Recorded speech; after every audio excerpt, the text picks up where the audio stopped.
नमस्कार किसान भाइयों एवं डेयरी के साथियों, आप देख रहे हैं डेयरी पाठशाला आशीष पांडे के साथ। आज हम चर्चा करेंगे पशु के पाचन यानी हाजमा या डाइजेशन अगर सही नहीं है तो उसका दूध तो कम होगा ही होगा और क्या क्या समस्याएं आ सकती हैं। इसलिए वीडियो को बिना स्किप किए पूरा वीडियो देखें और आप भी समझें ताकि किसान भाई हाजमा की वजह से हो रहे नुकसान को कैसे बचा सकें जो है। तो शुरू करते हैं कुछ लाइनों के साथ। सफलता के लिए सपना जरूरी है, मानव हो या पशु, स्वास्थ्य के लिए पाचन जरूरी है। स्वस्थ पशु स्वस्थ दूध, ये बात हर डेयरी किसान को समझना जरूरी है। नमस्कार दोस्तों, आप देख रहे हैं डेयरी पाठशाला आशीष पांडे के साथ। आज हम बात करने वाले एक बहुत ही जरूरी टॉपिक, पशुओं का डाइजेशन क्या होता है और ये हमारे लिए इतना जरूरी क्यों। सबसे पहले सिंपल भाषा में समझते हैं। डाइजेशन मतलब पशु जो चारा या दाना खाता है वो सीधे शरीर में नहीं बनता, पहले वो पेट के अंदर टूटता है, उससे ताकत निकलती है, उसी से दूध बनता है और उसी से पशु स्वस्थ रहता है। अगर डाइजेशन सही नहीं होगा तो चाहे आप कितना भी अच्छा चारा खिला लो, दूध नहीं आएगा। ठीक ऐसा मानव शरीर में भी होता है, किसी भी जीव के साथ ऐसा ही होता है। अगर उसका पाचन काम नहीं कर रहा है तो ना तो उसके चेहरे पे नूर होगा, ना तो उसके बाकी की एक्टिविटी एक्टिव दिखेगा और जो एनर्जी वो बाकी में आपको दिखेगी एक स्वस्थ शरीर में, वो एनर्जी भी उसके अंदर नहीं दिखेगी। दूध नहीं आएगा तो पशु कमजोर रहेगा और बार बार बीमार पड़ेगा।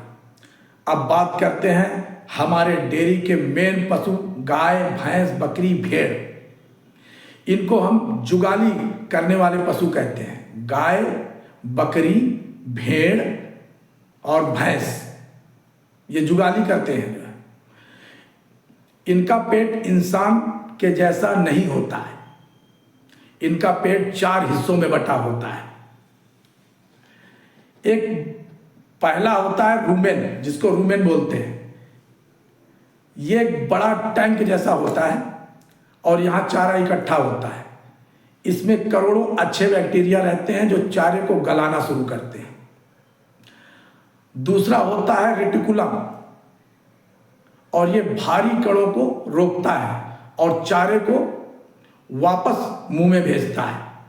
तीसरा होता है ओमेशम, यह पानी सोखता है और चारे को और फाइन करता है। चौथा होता है अबोमेशम, इससे असली पेट कहते हैं। यही एसिड बनता है और फाइनल डाइजेशन, फाइनल हाजमा यहीं पर होता है। इसी प्रोसेस को हम बोलते हैं जुगाली। पशु पहले जल्दी जल्दी खाता है, फिर आराम से बैठकर इस चारे को दोबारा चबाता है। अब समझने वाली बात यह है कि हाजमा सिर्फ पेट का काम नहीं है, ये सीधा हमारे दूध से जुड़ा हुआ है और अगर डाइजेशन अच्छा होगा तो दूध ज्यादा होगा, अच्छा दूध मिलेगा किसान को, फैट अच्छा रहेगा, पशु एक्टिव रहेगा और दवा पर खर्च कम होगा। लेकिन अगर डाइजेशन खराब हुआ तो अचानक दूध गिर जाएगा, गोबर बहुत पतला या बहुत सख्त होगा, पशु सुस्त रहेगा, खाना खाना छोड़ देगा और गैस, अफरा, दस्त जैसी दिक्कतें शुरू हो जाएंगी। अब सवाल आता है, हम अपने पशु को डाइजेशन कैसे सुधारें, उसका हाजमा कैसे सुधारें अपने पशु का। सबसे पहला नियम, हरा और सूखा चारा दोनों जरूरी, सिर्फ भूसा या सिर्फ हरा दोनों ही गलत। दूसरा, दाना एकदम ज्यादा मत दीजिए। कई बार क्या होता है कि दाना, हम लोग सोचते हैं कि दाना अधिक दे देंगे दूध ज्यादा आ जाएगा, लेकिन दाना मानक के अनुरूप ही देना है, उससे अधिक नहीं देना है। अचानक ज्यादा दाना देने से रूमेन का बैलेंस खराब हो जाता है। और तीसरा, साफ और भरपूर पानी, कम होगा तो डाइजेशन आधा रह जाएगा। इसलिए अगर आपकी गाय है तो 60 से 80 लीटर, भैंस है तो 80 से 120 लीटर पानी उसको जरूर पिलाएं। और कई बार देखा गया है व्यवहार में कि लोग एक बार या 2 बार ही पानी पिलाते हैं, लेकिन अगर आपको प्यास लगती है, आप कितनी बार पानी पीते हैं, तो आपको पशु का भी ख्याल रखना पड़ेगा। पानी ही आपको दूध बनाता है, पानी ही पशु का हाजमा सही करता है। तो अगर आपने पानी में कटौती की, क्योंकि दूध में 85 से 88% पानी ही होता है, पानी कम होगा तो डाइजेशन आधा रह जाएगा। चौथा, मिनरल मिक्सचर रोजाना, बिना मिनरल के बैक्टीरिया ठीक से काम नहीं करते। पांचवा, कई बार देखा गया फंगस, नीचे सड़न चालू हो गई चारे में, या जिस चारा जिसमें इसको हौदा या जो भी बोलते हैं उसको, चरी नीचे जिसमें खिलाते हैं चारा, उसमें अगल बगल फंगस लग गया है, वाइट कलर का सड़ा हुआ चारा नीचे उसी में जमा हुआ है। ये चारा सीधा जहर है रूमेन के लिए। ऐसा चारा देने से डाइजेशन नहीं, बीमारी बनेगी। और सबसे जरूरी बात, चारा अचानक मत बदलो, नया चारा धीरे धीरे मिलाओ पुराने चारे में, नहीं तो पूरा सिस्टम गड़बड़ हो जाएगा। अब एक फील्ड का अनुभव बताता हूं। कई बार लोग बोलते हैं भैया सब कुछ सही है, फिर भी दूध नहीं बढ़ रहा।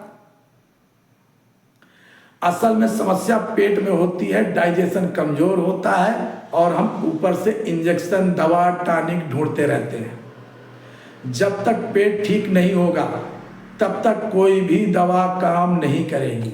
इसलिए याद रखिए, डेयरी में सबसे बड़ा डॉक्टर असल में पशु का पेट होता है। अगर पेट सही तो पशु सही, दूध सही और आपकी कमाई सही। तो दोस्तों, आज से एक ही चीज पर ध्यान दीजिए किसान भाइयों, एक ही चीज पर ध्यान दीजिए, पशु कितना खा रहा है या नहीं, बल्कि कितना पचा रहा है। क्योंकि खाना जरूरी नहीं है, पचना जरूरी है। और वीडियो अच्छा लगे तो लाइक करें, सब्सक्राइब करें, और ऐसे ही फील्ड से जुड़ी हुई, पशुओं से जुड़ी हुई, किसानों से जुड़ी हुई सच्ची और जमीनी जानकारी के लिए आपके विश्वसनीय चैनल डेयरी पाठशाला विद आशीष पांडे को अभी सब्सक्राइब करें, ताकि आपको ऐसी ही जमीनी और सच्ची जानकारी आपको मिलते रहे। मिलेंगे अगले वीडियो में, तब तक के लिए धन्यवाद।